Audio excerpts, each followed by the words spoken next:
following video covers the special tests for ascites, including fluid wave and shifting dullness. For a full abdominal exam, see our separate video. There are special tests you can perform to check for ascites. The first of these is the fluid wave test.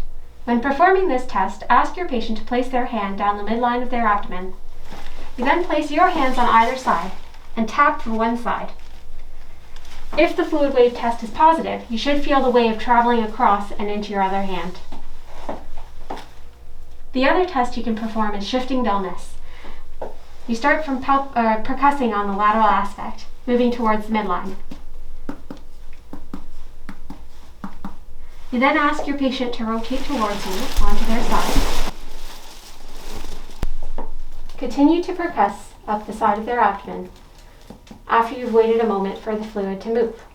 You should hear a change in resonance as it becomes tympanic. There are several special tests that you can do to check for appendicitis.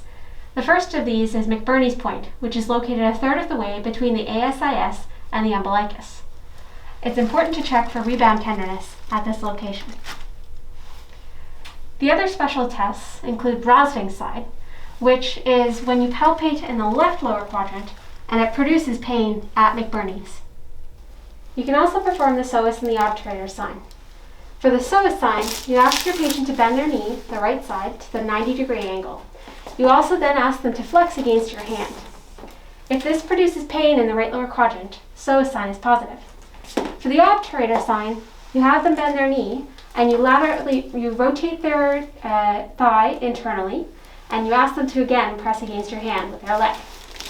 If this produces pain in the abdomen, it is another positive sign. A special test for cholecystitis is called Murphy's sign. You ask your patient to take a deep breath in and out while palpating under the right costal margin. Take a deep breath in and out. Murphy's sign is positive if they stop on inspiration due to pain as the gallbladder is pushed down into your hand. As you're palpating, decide whether you feel the gallbladder and whether it's tender or non-tender. A non-tender palpable gallbladder is concerning for a malignancy unless proven otherwise. One last consideration for your abdominal exam is whether or not you suspect hepatic congestion.